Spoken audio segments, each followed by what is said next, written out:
Staff selection commission यानी SSC की ओर से कुछ पोस्ट शुरू की गई हैं, निकाली गई हैं भर्ती है। सीपीओ एसआई का पोस्ट है। बेसिकली इसके नोटिफिकेशन आ चुके हैं, लोग फॉर्म भी भर रहे हैं। अगर आपने भी इसका फॉर्म भरा है तो ये आज का वीडियो आपके लिए बहुत बहुत ज़्यादा इंपॉर्टेंट होने वाला है, क्योंकि एसआई सीपीओ एस के पोस्ट के लिए, सीपीओ एसआई के पोस्ट के लिए जो एसएससी का सिलेबस है उसके अकॉर्डिंग आपको इंग्लिश सब्जेक्ट का जो भी क्वेश्चन आना है, जितना मैटर होगा वो सारा कुछ आपको यहाँ पर सीरीज़ वाइज, सभी सिलेबस के वाइज, टॉपिक वाइज सारा कुछ मिलने वाला है। तो क्या इसका सिलेबस रहने वाला है वो चीज़ सबसे पहले समझ लेते हैं। एग्जैक्टली क्या क्या चीज़ें, क्या क्या टॉपिक पूछे जाएंगे, उन टॉपिक के अंतर्गत ही इन चीज़ों को, क्वेश्चन को हम लोग समझेंगे। जैसे कि पहला जो इसका सिलेबस के अकॉर्डिंग पहला जो टॉपिक है वो है एरर रिकॉग्निशन। यानी सबसे पहले तो आपको इसमें कुछ ऐसे क्वेश्चंस मिलेंगे जिसमें एरर को आपको फाइंड आउट करना है, पहचानना है कि किस पार्ट में गलती है सेंटेंस में।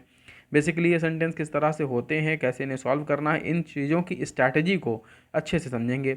And the next one will be कि फिलिंग इन द ब्लैंक्स है। तो फिल इन द ब्लैंक्स का कॉमन सेक्शन होता है, ये हर एक एग्जामिनेशन में रहता है। बेसिकली सारी चीज़ें कॉमन है, बट यहाँ पर हम लोग टू दी पॉइंट सब चीज़ों को कवर करेंगे। Fill in the blanks based on होगा, सभी चीज़ें जो इसमें पूछी जाएंगी वो verb, adverb, preposition, noun, pronoun, articles, इन सब चीज़ों से जुड़ा हुआ होता है। तो बेसिकली ये चीज़ें जो है यहाँ पर डिपार्टमेंट की तरफ से सिलेबस को जारी करके बता दिया गया है कि किन किन टॉपिक से इसमें क्वेश्चन आने वाले हैं। फिर इसके बाद वोकेबलरी है, रहेगा कुछ शब्द अर्थ यानी कि वर्ड मीनिंग टाइप का ये सेक्शन होता है, जिसमें आपको वर्ड्स का यूज़ करना होता है सही तरह से, या फिर रिप्लेसमेंट भी आता है इसमें, इस तरह के क्वेश्चन पूछे जाते हैं। And the next will be spelling. Sentence दिए होंगे, उसमें कुछ वर्ड्स दिए होंगे, कुछ वर्ड्स के अलग से वर्ड्स भी हो सकते हैं केवल, और उनमें आपको स्पेलिंग को पहचानना है कि कौन से वर्ड सही स्पेलिंग में लिखे हैं, कौन से गलत स्पेलिंग में लिखे हैं, ये फाइंड आउट करना होता है। सेंटेंस कंप्लीशन, सेंटेंस कंप्लीट करना, यानी कुछ एक आपको शुरुआत में अधूरा सेंटेंस दे दिया जाएगा, उसको आगे आपको कंप्लीट करना है, वो सेक्शन सेंटेंस कंप्लीशन में होगा। नेक्स्ट इसी तरह से सेंटेंस का स्ट्रक्चर पूछा जाएगा।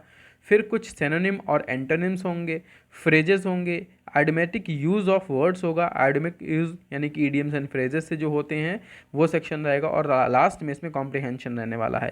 तो बेसिकली आप लोगों ने इंटर तक सारा इंग्लिश पढ़ रखा है, कुछ लोगों ने बीए और उसके बाद में भी इंग्लिश से कर रखा होगा, लेकिन कई बार ऐसा होता है, देखिए कि जो कॉम्पिटिटिव लेवल का एग्जामिनेशन में क्वेश्चन आता है वो चीज़ें सॉल्व नहीं हो पाती हैं। किस तरह से उसे करना है, क्या अप्रोच होनी चाहिए, क्या स्ट्रैटेजी रहनी चाहिए, इन चीज़ों पे हम डिस्कस करेंगे। तो आज का ये वीडियो जो है एरर रिकॉग्निशन पे है, यानी कि आपको फाइंड आउट करना है कि किस तरह से, किस पार्ट में किस में गलती है, उन चीज़ों को कैसे हमें फाइंड करना है, ये चीज़ों को समझेंगे। तो चलिए बिना किसी फर्दर डिले के स्टार्ट करते हैं एरर रिकॉग्निशन। इसमें आपको एक स्टेटमेंट लिखा हुआ मिलेगा कि read each sentence to find out whether there is any grammatical error in it. If there is no error, choose option as option 5 choose करना एज योर आंसर। तो इसमें आपको 4 ऑप्शन मिलेंगे जो सही गलत की डिसीजन में होंगे, और 5वां ऑप्शन आपको ये मिलेगा कि इसमें कोई एरर नहीं, आपको ये बताना है। तो बेसिकली इन सेंटेंस को जब भी हम सॉल्व करते हैं तो क्या फंडा रखना होता है, किस तरह से आपको इसको सॉल्व करना होता है, उन चीज़ों को बड़े ध्यान समझिए। सबसे पहले मैं आपको टॉपिक बता देता हूँ, ये किन टॉपिक से आपको प्रिपेयर करना है। अगर आप चीज़ें प्रिपेयर कर रहे हैं बुक के थ्रू या सेल्फ स्टडी करना चाह रहे हैं तो आपको हेल्प मिलेगी सिंटैक्स से। तो सिंटैक्स को बहुत अच्छे से डीपली पढ़ डालिए, आपका एरर रिकग्निशन का टॉपिक पूरी अच्छी तरह से प्रिपेयर हो जाएगा। लेकिन अगर आप नहीं प्रिपेयर कर पा रहे हैं तो वर्ड टू वर्ड या टॉपिक टू टॉपिक सारी चीज़ों को कवर करने के लिए चैनल को सब्सक्राइब कर लें, और वीडियो को लाइक जरूर कर लें, दोस्तों के साथ शेयर भी कर दें जिससे उनको भी ये इन्फॉर्मेशन मिल सके। तो सिंटैक्स में कैसे आपको अप्रोच करना है, कैसे आपको सेंटेंस फाइंड आउट करना है कि ये गलत है या नहीं, इन चीज़ों को देखना शुरू करेंगे। तो सिंटैक्स में देखिए बहुत चीज़ें आती हैं। सबसे पहले तो समझ लीजिए इसमें क्या क्या चीज़ें आती हैं। तो नाउन से शुरू होता है, नाउन के बाद पर प्रोनाउन है, वर्ब होगा, एडवर्ब है, एडजेक्टिव्स है, इसके अलावा प्रीपोजिशन है, कंजंक्शंस हैं, आर्टिकल्स हैं। इन बिहाफ पे आपको एरर फाइंड आउट करना होता है इन वर्ड्स के अंतर्गत, यानी इन वर्ड्स में ही आपको ढूंढने होते हैं। तो जब भी किसी सेंटेंस को देखें हम इसी सीरीज़ के अकॉर्डिंग, जो हमारा सीरीज़ चल रहा है उसी की सीरीज़ के अकॉर्डिंग है, हर चीज़ को फाइंड आउट करते हुए चलेंगे। यानी कि पहला पार्ट हम देखेंगे कि नाउन तो नहीं गलत है, दूसरा देखेंगे फिर हम प्रोनाउन तो नहीं है इसमें यूज है तो वो तो नहीं गलत है, फिर तीसरा वर्ब पे जाएंगे, एडवर्ब पे जाएंगे। ऐसे करके आप थोड़ा सा प्रैक्टिस करेंगे तो बड़ी स्पीड से सारी चीज़ों को यहाँ पर फाइंड आउट कर पाएंगे कि कहाँ पर एरर है। जैसे कि पहले सेंटेंस की बात करें तो companies and advisers are not in the mood to put down the money without getting into the lengthy litigation. तो बेसिकली इस सेंटेंस में पूछा जा रहा है कि आपको ये सेंटेंस में पार्ट 1 में गलती दिखाई दे रही है, पार्ट 2 में गलती दिख रही है, या फिर थर्ड में गलती दिख रही है, या फिर चौथे में, या फिर इसमें कोई भी गलती नहीं है, नो एरर है। तो ये चीज़ आपको दिखाना है। तो देखिए, अगर कंपनीज़ की बात करें, प्लूरल फॉर्म में लिखा है। पहली चीज़ यहाँ पे समझ लीजिए कि स्पेलिंग का कोई भी मिस्टेक आपको यहाँ पे नहीं मिलने वाला है, तो आप उसको यहाँ नहीं ढूंढेंगे कि आप स्पेलिंग देखने लगे, स्पेलिंग तो नहीं गलत है। यहाँ पर केवल ग्रामर की गलती होती है, और जो चीज़ मैंने आपको बताई है केवल उसी की गलती होगी, यानी सिंटैक्स के रिलेटेड जितनी भी चीज़ें आती हैं उन्हीं की गलती। वर्ड का कॉम्बिनेशन किसके साथ कौन सा आता है, नाउन प्रोनाउन का कॉम्बिनेशन, या इसके अलावा जो चीज़ें होती हैं प्योर ग्रामर की तरफ से, उन्हीं को आप फोकस करेंगे, बाकी चीज़ों को नहीं। तो जैसे कंपनीज एंड एडवाइज़र दोनों प्लूरल फॉर्म में लिखे और एंड से जुड़े हुए हैं, तो यहाँ पर ये बिल्कुल करेक्ट सीक्वेंस में चल रहा है। फिर दोनों जब एंड से जुड़े हैं, प्लूरल फॉर्म में है, तो वर्ब यूज की गई आर, ये भी सही है। नॉट इन द मूड, ये भी सही है, क्योंकि नॉट के बाद में आर के बाद हेल्पिंग वर्ब लगा, हेल्पिंग वर्ब के बाद नॉट यूज़ करते हैं, तो ये अगर पहले होता not are in the mood तो ये गलत हो जाता, लेकिन यहाँ पे ये भी सीक्वेंस सही चल रहा है। इन द मूड, ये सेंटेंस भी सही है।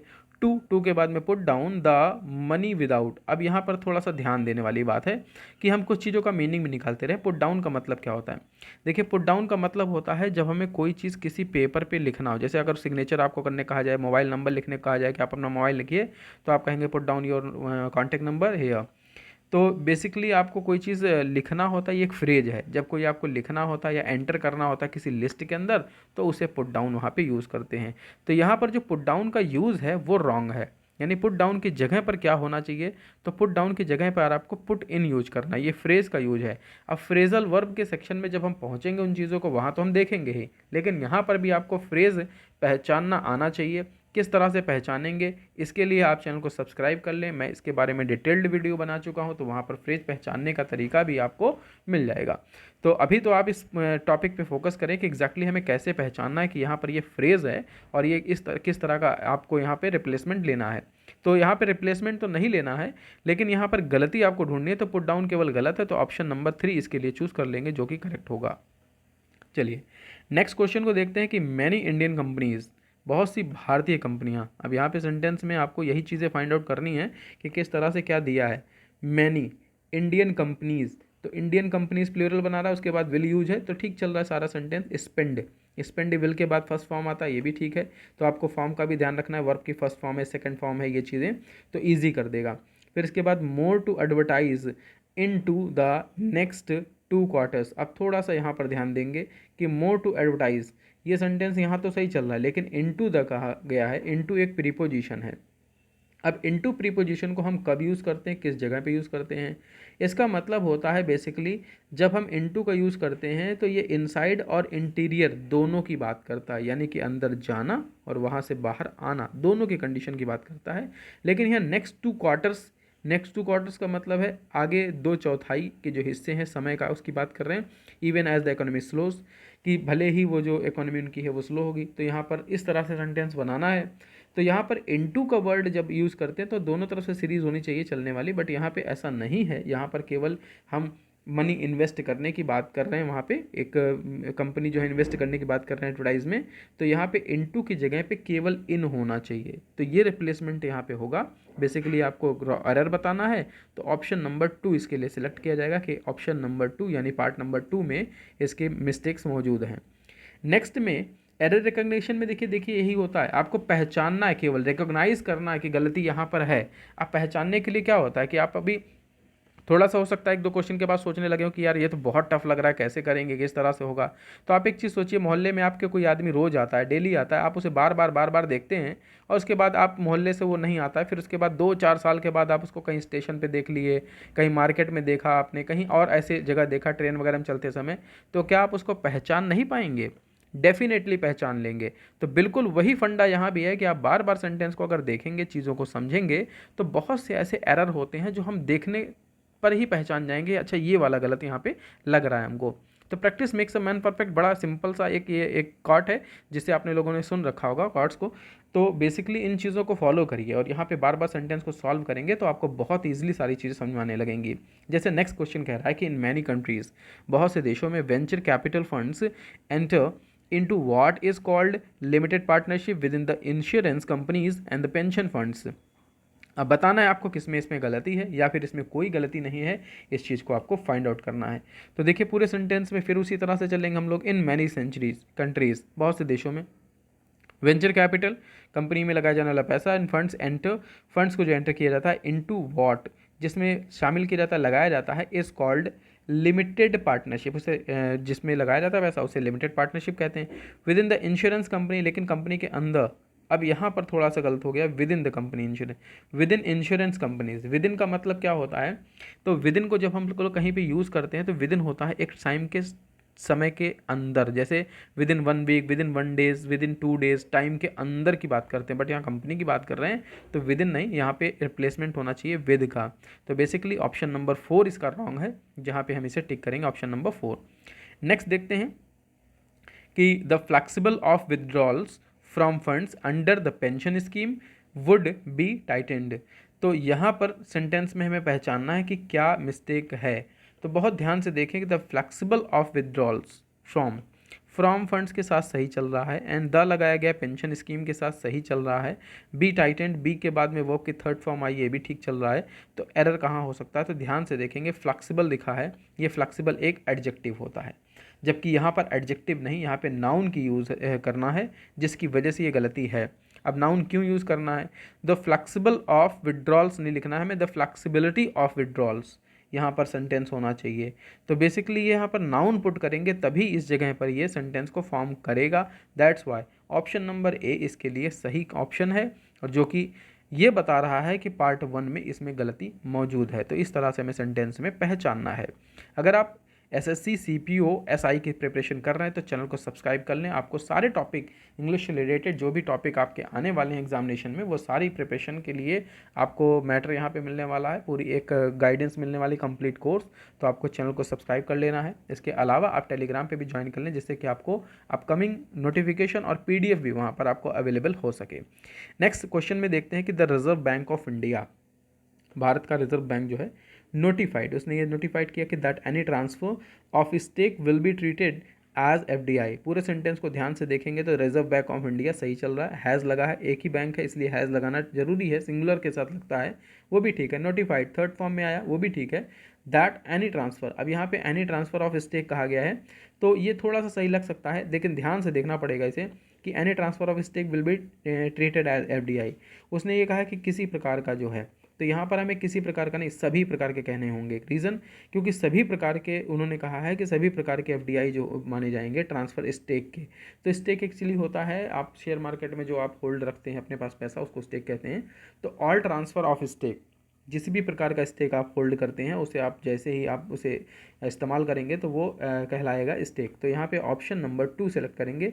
एनी इस जगह पे मिस्टेक में है, यानी गलती में है, उस जगह पर उसको टिक कर लेना है हमें। नेक्स्ट क्वेश्चन कह रहा है foreign firms have been keen to get into India growing but under pretended under the penetrated pension market. Basically यहाँ सेंटेंस में हमें ढूंढना है कि फॉरेन फर्म्स, यहाँ पे सेंटेंस को यूज किया गया, फॉरेन के बाद फर्म्स में प्लूरल लिखा है, दैट मीन्स के बाद हैव लगा है तो ठीक चल रहा है। हैव बीन कीन, दैट मीन्स यहाँ पे सेंटेंस को पैसिव में बनाएगा, वो भी ठीक चल रहा है। बट कीन के बाद यहाँ पे लिखा है टू गेट, और टू के बाद में वर्ब यूज़ हुआ है, और टू के बाद TOO के बाद में वर्ब का यूज़ है। तो यहाँ पे ध्यान से देख लेंगे, क्या मिस्टेक पता चल जाएगी। TOO बेसिकली हम लोग जब यूज़ करते हैं तो इसके बाद कोई भी वर्ब नहीं आती है। बेसिकली यहाँ पे एडजेक्टिव्स होते हैं या फिर एडवर्ब्स हो सकते हैं कभी कभी। तो यहाँ पर ज़्यादातर एडजेक्टिव का यूज़ होता है, जबकि यहाँ पे वर्ब यूज़ हो रही है, तो इस वजह से यहाँ पे TOO गलत है। तो ऑप्शन नंबर 2 को हम यहाँ टिक करेंगे। TOO को रिप्लेस किया जा सकता है यहाँ पे TO2 से, तो इसलिए यहाँ पर ऑप्शन नंबर 2 सही ऑप्शन होगा। नेक्स्ट वन क्वेश्चन देखते हैं, बहुत ही इंपॉर्टेंट क्वेश्चन कि India is willing to go to the next extra mile for the sake of the peace और security in the south Asia. Sentence में हमें ढूंढना है कि गलती कहाँ पर मौजूद है। तो इंडिया इज़ के बाद में विलिंग लिखा है, ING फॉर्म में, सेंटेंस सही चल रहा है। To go to the extra mile, तो यहाँ पर ये भी सही चल रहा है, क्योंकि to go to extra mile sentence बोल रहा है कि हमें आगे और कदम चलने हैं। फिर फॉर द शेक ऑफ, ये भी सेंटेंस सही है, क्योंकि यहाँ पे सेंटेंस इस तरह से बनता है। लेकिन फॉर द शेक ऑफ के बाद लिखा है पीस और सिक्योरिटी, तो पीस और सिक्योरिटी दोनों में से किसी एक के लिए नहीं चलना है, दोनों के लिए। तो यहाँ पे और जो है वो गलत यूज़ है, इस जगह पर ये ऑप्शन नंबर 4 टिक करेंगे कि ये सेंटेंस में गलत है। और की जगह पे एंड होना चाहिए, क्योंकि दोनों ही चीज़ें हमें साथ लेकर चलनी है, ऐसा सोच रखना है। ये चीज़ बताई गई है सेंटेंस में। नेक्स्ट सेंटेंस देखते हैं कि India has implementing comprehensive free trade agreement with the countries like Japan, Malaysia, south Korea. अब इसमें आपको बताना है कि इसमें कोई एरर है या नहीं। तो ध्यान से देखेंगे, सेंटेंस इंडिया के बाद में हैज़ लगा, दैट मीन ठीक है, लेकिन हैज़ के बाद में क्या लिखा है ये ध्यान से देखिए, इम्प्लीमेंटिंग लिखा है। बेसिकली क्या होता है कि हैज़, हैव और हैड के बाद में हम लोग कभी भी वर्ब की आईएनजी फॉर्म नहीं लगाते हैं, इसके बाद में वर्ब की थर्ड फॉर्म आती है, जो कि यहाँ पे इम्प्लीमेंटिंग लिखा है, तो यहाँ पर ये गलत होगा। ऑप्शन नंबर ए चूज़ करेंगे इसके लिए, तो ये ऑप्शन इसके लिए सही है। नेक्स्ट क्वेश्चन देखते हैं कि लिखा है France has become above heavy fire. अब यहाँ पे सेंटेंस को चेक करना शुरू करेंगे। जब भी आप लोग सिंटेक्स के पार्ट को पढ़ेंगे तो सिंटेक्स के पार्ट में आपको वन बाय वन सभी चीज़ों को फाइंड करना है। जैसे आपने नाउन चेक कर लिया, दूसरी बार में आपको देखना है कि प्रोनाउन चेक करना है, तीसरी बार में आपने देखा कि वर्ब चेक करना है, हेल्पिंग वर्ब, वर्ब के टाइप भी होते हैं अलग अलग, तो हेल्पिंग वर्ब हो गया, एडवर्ब हो गया, उसके बाद ट्रांसिटिव वर्ब है, इनट्रांसिटिव वर्ब है। ये सारी चीज़ें छोटी छोटी होती हैं जिन्हें आपको चेक करना है सेंटेंस के अंदर, तभी आप ये बता पाएंगे कि सेंटेंस में किस पार्ट में गलती है। जैसे कि यहाँ सेंटेंस जो सामने दिख रहा है इसमें अबव हैवी फायर लिखा है, तो यहाँ पर गलत है। रीज़न बिहाइंड इट, रीज़न ये है कि फ्रांस हैज़ केम लिखा है sentence, France has come, third form में कम लिखा है, स्पेलिंग कम फर्स्ट फॉर्म की तरह ही होती है, तो यहाँ पे लिखा है France has come above heavy fire. Above heavy fire नहीं होगा, यहाँ पे ये गलत है। रीज़न क्या है कि यहाँ पे अंडर होना चाहिए, अंडर हैवी फायर। तो यहाँ पर ऑप्शन नंबर 2 इसके लिए हम सेलेक्ट करेंगे, उससे ये करेक्ट हो जाएगा। नेक्स्ट सेंटेंस देखते हैं, बहुत ही इंपॉर्टेंट है। क्वेश्चन नंबर 10 की in view of the stable market scenario at present the sound economic condition LIC has planned to introduce at least fewer product in the conventional and the non conventional category. अब basically sentence को पूरा check करें ध्यान से देखते हुए कि in view of the stable market सही चल रहा है, कोई भी गलती नहीं है। स्टेबल मार्केट यहाँ पे सिनेरियो आ गया, एट प्रेजेंट इस समय के टाइम में ठीक है, ये भी सही है। साउंड इकोनॉमिक कंडीशंस ये भी ठीक है। एंड LIC हैज़ प्लान्ड, ये भी सेंटेंस चल रहा है, हैज़ के बाद में प्लान्ड यूज़ हुआ। टू इंट्रोड्यूस के बाद लगता है ये भी ठीक है। एटलीस्ट फ्यूअर कम से कम थोड़ा, हाँ बिल्कुल ये भी ठीक है। बट आगे देखते हैं कि प्रोडक्ट लिखा है, अब एटलीस्ट फ्यूअर के बाद में वर्ड लिखा है, तो फ्यूअर के बाद में एक चीज़ याद रखिए कि इसके बाद में प्लूरल फॉर्म आना चाहिए, और जो कि यहाँ पे सिंगुलर आ रहा है, दैट मीन्स प्रोडक्ट की जगह पे प्रोडक्ट्स होना चाहिए, एस लग जाएगा। तो ऑप्शन नंबर 4 इसके लिए चूज़ करेंगे, जो कि यहाँ इस सेंटेंस को तभी करेक्ट करेगा। एंड द नेक्स्ट सेंटेंस देखते हैं, fresh agriculture produce including the fruits, vegetables, flowers, grains, pulses, fresh poultry, fishery and the meat products may be unbranded. तो इस सेंटेंस में हमें चेक करना है कि कहाँ पे गलती है, किस पार्ट में मिस्टेक्स है। तो फ्रेश एग्रीकल्चर प्रोडक्ट की बात करें, प्रोड्यूस की बात करें, तो वो सारी चीज़ें इंक्लूड करता है क्या, फ्रूट से सारी चीज़ें देखिए इंक्लूड के बाद में सब चीज़ प्लूरल में ही लिखी मिलेगी आपको। तो यहाँ पे लिखा है फ्रूट्स, वेजिटेबल्स और flowers, grains and pulses, fresh poultry, freshly, इस तरह से। बट सेंटेंस को पूरा देखेंगे तो फिर कंप्लीट चेक करना है हमें सभी तरह से। तो मीट प्रोडक्ट्स मे बी के बाद यहाँ थर्ड फॉर्म में लिखा, तो ये भी ठीक है, सारा चीज़ सही चल रहा है। तो इस सेंटेंस में कोई भी गलती नहीं है, इसलिए ऑप्शन नंबर 5 हम लोग चूज़ कर लेंगे, सेंटेंस सही है। एंड द नेक्स्ट देखते हैं 12th number question, the government will go for an immediate increase to the prices of the regulated petroleum products like diesel, domestic LPG and kerosene to provide relief to the oil marketing companies। तो इस sentence में हमें उन्हीं एक scenario के according check करना, उसी ground पर चेक करना है जिस ग्राउंड पे हम अभी तक चीज़ों को चेक करते आए हैं। Noun, pronoun, then verb, adverb, preposition, conjunction, सभी चीज़ों पे ध्यान से देखेंगे तो चीज़ें हमें पकड़ में आने लगेंगी। सेंटेंस को बहुत बारीकी से चेक करने के लिए ज़रूरी है कि आप इसकी प्रैक्टिस अच्छे से करें, दैट्स वाई कि आप चीज़ों को पहचान पाएँ। The government will go for an immediate increase. अब ध्यान से सेंटेंस को देखेंगे तो यहाँ पर बोल रहा है सेंटेंस में कि सरकार जो है प्रयास कर रही है एक जल्द ही इस चीज़ को इंक्रीज़ करने के लिए, to the prices of regulated petroleum. तो सेंटेंस में अगर ध्यान से देखेंगे तो यहाँ पे कुछ जगह पर गलती मिलेंगी, जैसे कि सेंटेंस में यहीं पर दिखाई दे रहा है to immediate increase to prices of. To का यूज़ हम कब करते हैं, जब हमें डेस्टिनेशन दिखाना होता है, लेकिन यहाँ पे तो कह रहे हैं प्राइस यानी कीमतों में, तो में के अर्थ के लिए हम लोगों को इन यूज करना, यहाँ पे टू नहीं होना चाहिए, इसलिए सेंटेंस के लिए ऑप्शन नंबर 2 चूज़ कर लेंगे, जो कि सही होगा। नेक्स्ट सेंटेंस देखते हैं कि if we want to be a modern nation and then we have to make a special effort to see that all those section of the people who have not had opportunities of developing and progress should be helped.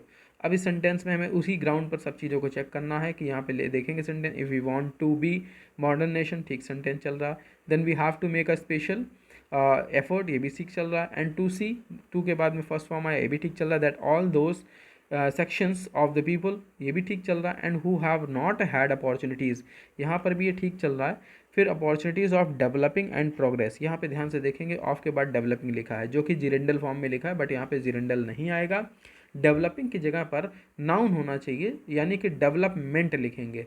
तो developing एक ING form है, यानी कि इसे verb की ING form consider करते हैं, और वर्ब की आईएनजी फॉर्म के अलावा ये जीरंड भी है, यहाँ जीरंड नहीं आएगा, इस वजह से यहाँ पर इसको हम टिक करेंगे कि ऑप्शन नंबर 3 यहाँ पर करेक्ट होगा इस सेंटेंस के लिए। नेक्स्ट क्वेश्चन देखते हैं कि afterwards having for giving the segments. अब यहाँ पे देखिए सेंटेंस पे पहले गलती दिखाई देगी, आफ्टर वर्ड्स लिखा है, तो आफ्टर वर्ड्स कब बोलते हैं हम, जब हमें कोई टाइम बाद का दिखाना होता है कि इसके बाद ऐसा हुआ, बट सेंटेंस ऐसे इसके बाद जब भी लिखेंगे डायरेक्ट सेंटेंस नहीं लिखेंगे, उसमें एक स्टोरी मेक होनी चाहिए, उसके पहले कुछ सेंटेंस होगा, कुछ वर्ड्स होंगे, कुछ लाइनें होंगी जिसके आधार पर आफ्टर वर्ड्स यूज करते हैं। तो शुरुआत में आफ्टर वर्ड्स नहीं आता है, यहाँ पे आफ्टर लिखेंगे, तो सेंटेंस शुरुआत में गलती मिल गई और इसलिए यहाँ पे टिक कर देंगे ऑप्शन नंबर 1। तो ध्यान रखिएगा एक चीज़ कि पूरे सेंटेंस में किसी एक ही पार्ट में गलती होगी, कभी भी दो पार्ट में गलती आपको नहीं दिखाई जाएगी, क्योंकि एग्जाम में ऑप्शन आपको एक मिलता है, आपको कोई एक ऑप्शन चूज़ करना, दैट्स वाई आपको एक ही चूज़ करने के लिए मिलेगा, तो गलती भी एक ही उसके अंदर मौजूद होगी जो ग्रामेटिकल लेवल की मिस्टेक्स होंगी।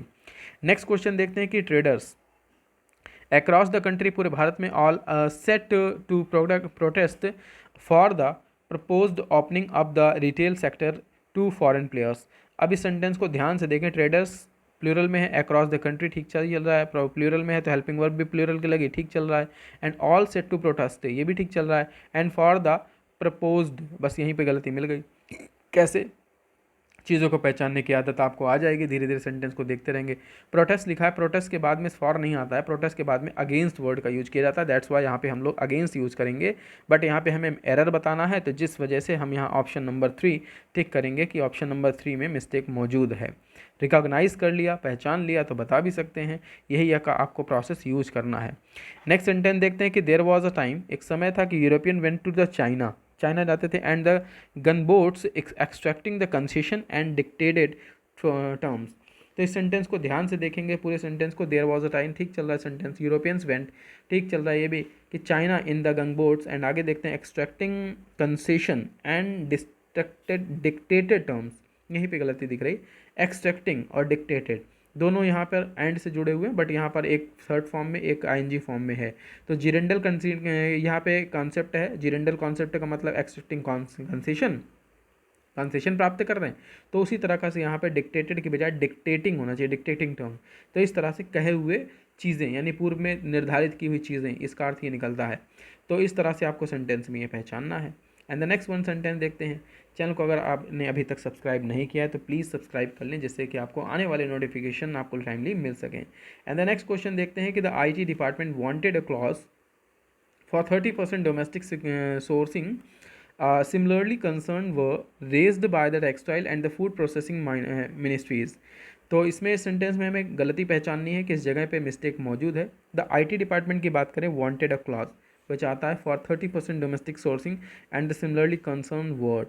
तो इस सेंटेंस में हमें मिस्टेक ढूंढना है कि किस जगह पे मौजूद है, तो देखेंगे ध्यान से, सिमिलरली का यूज़ है कि कह रहा कि domestic sourcing and similarly concern, तो सिमिलरली कंसर्न नहीं होना चाहिए, क्योंकि ये दूसरे किसी टेक्सटाइल कंपनी या उन्हें मिनिस्ट्री के द्वारा ये चीज़ सोची जा रही है आईटी के अलावा, तो नॉट द सिमिलरली, यहाँ पे होना चाहिए सिमिलर। बेसिकली हम लोग सिमिलर कब यूज करते हैं, सिमिलर जब हम लोग यूज करते हैं तो ये एक एडजेक्टिव होता है जिसका मतलब होता है कोई चीज़ को देखना, या फिर being almost but not exactly, वैसे होना, लगभग सेम सेम नहीं होना, सिमिलर तब हम यूज करते हैं। लेकिन यहाँ पे सिमिलरली का यूज है। बेसिकली सिमिलरली कब यूज करते हैं, ये एक एडवर्ब है, सिमिलरली एडवर्ब है, और सिमिलर जो होता है वो यहाँ पे एडजेक्टिव है। तो सिमिलरली हमें नहीं लिखना है, सिमिलरली एडवर्ब है, और एडवर्ब हटा के वहाँ एडजेक्टिव होना चाहिए। सिंटैक्स का पार्ट है, आपने पढ़ा होगा तो उस चीज़ पे ध्यान होगा, लेकिन आप प्रैक्टिस करेंगे तो चीज़ें याद आ जाएंगी। तो सिमिलरली को हटा के सिमिलर लिखना है, वो एडवर्ब है। एडवर्ब उसमें होता है कि जब कोई बिल्कुल चीज़ें एक साथ करते हैं, करने के प्रोसेस में होता है, तो उसको यहाँ यूज किया जाता है। तो यहाँ पर सिमिलर जो है गलत है। यहाँ इस सेंटेंस में जो ऑप्शन चूज़ करेंगे वो ऑप्शन नंबर 3 होगा, दैट्स वाई ये आंसर सही हो जाएगा। नेक्स्ट क्वेश्चन देखते हैं कि द लिखा है implementation rush of for power products has gone up the appreciably due to coal shortage and the problems in acquiring land। अब इस सेंटेंस में हमें इम्प्रूवमेंट देखना है, ढूंढना है कि कौन से पार्ट में गलती है, तो ध्यान से इसमें देखेंगे।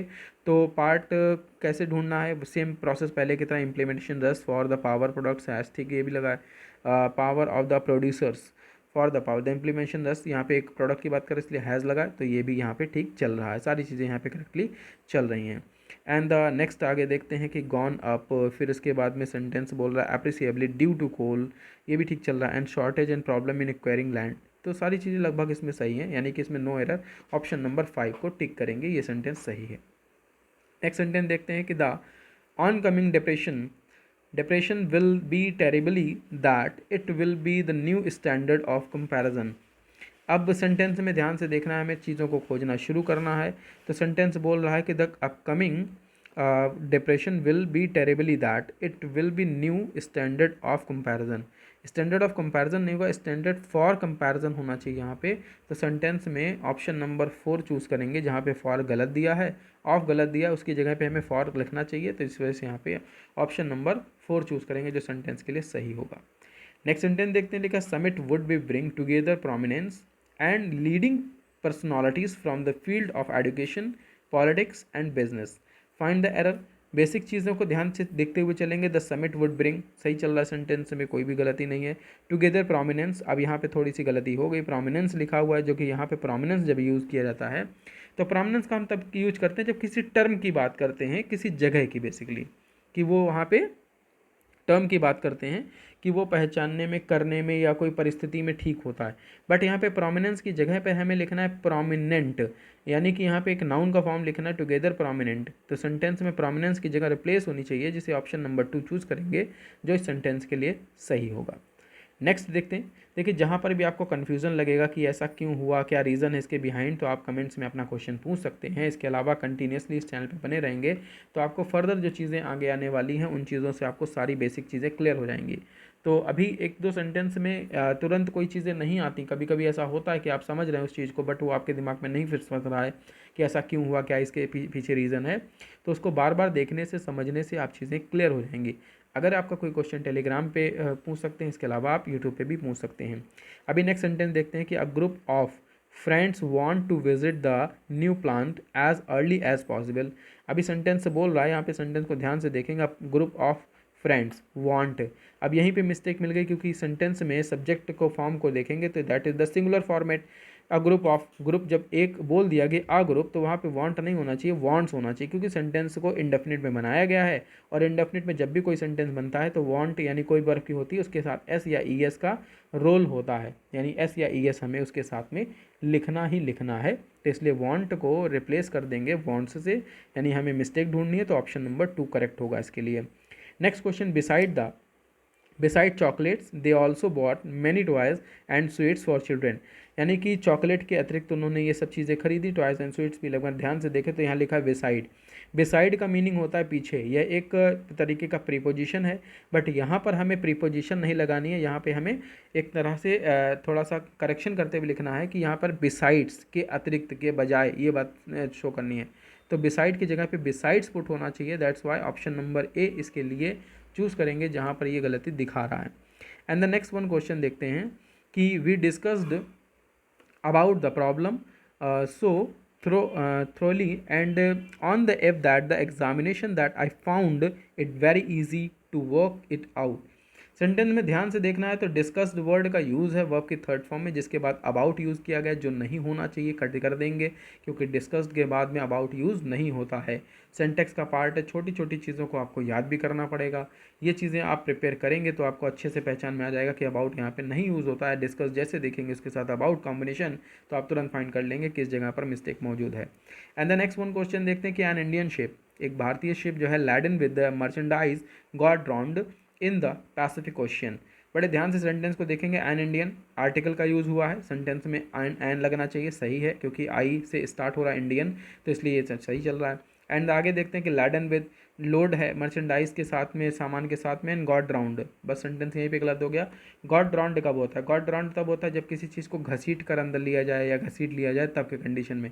बट शिप है, बड़ा एक जहाज है, गॉड ड्राउंड की कंडीशन नहीं होगी वहाँ पे, अपने आप वो डूबने की कंडीशन होगी। तो अपने आप डूबने की कंडीशन को हम वहाँ पे सिंक कहते हैं, जिसको यहाँ पे लिखना है हमें सेकंड फॉर्म में, तो यहाँ पे लिखेंगे सैंक, SAN की। तो ऑप्शन नंबर 3 इसके लिए चूज़ करेंगे, जो कि यहाँ सही होगा, यानी ऑप्शन नंबर 3 में मिस्टेक ग्रामेटिकल मौजूद है। नेक्स्ट देखते हैं question. I could not put up the in hotel because at the boarding and the lodging charges were extra obedient. तो एक्स्ट्रा ऑबिडेंट, अभी सेंटेंस में देखेंगे क्या क्या फाइंड आउट करना है, क्या क्या मिस्टेक्स है। तो I could not put up, यहाँ पे सेंटेंस में देखिए ध्यान से, यहाँ पे हो गया पुट अप का यूज़ कर दिया गया, जो यहाँ पे सेंटेंस में तुरंत यहीं पे पता चल जा रहा है कि गलत है इस जगह पे। तो कैसे? पुट अप की जगह पर आपको यहाँ पे लिखना है पुट इन। इन के बाद में अब कंडीशन क्या सेंटेंस बन रही है? Put at, put up at होना चाहिए सेंटेंस में, पुट अप तो रहेगा लेकिन एट अ होटल, यानी इन को रिप्लेस करके वहाँ पे एट लिख देना है, that will be the correct sentence है। और ऑप्शन नंबर 2 चूज़ करेंगे, हमें तो केवल रिकॉग्नाइज करना, पहचानना है, तो इजी है चीज़ों को इस तरह से पहचानना कि ऑप्शन नंबर 2 में हम चीज़ें पहचान लेंगे। तो उम्मीद है कि आपको इससे बहुत एक अच्छी जानकारी मिली होगी एक अच्छी प्रिपरेशन के लिए। तो अगर आप इंग्लिश का प्रिपरेशन करना चाहते हैं सब्जेक्ट के लिए या किसी अदर एग्जामिनेशन के लिए, बेसिक इंग्लिश ग्रामर जो भी होता है उन चीज़ों को प्रिपेयर करना चाहते हैं, तो चैनल को सब्सक्राइब कर लें, वीडियो को लाइक करना बिल्कुल ना भूलें। एक ऐसे ही नए वीडियो के साथ फिर मिलेंगे नेक्स्ट सेशन में, तब तक के लिए स्टे हैप्पी, स्टे सेफ।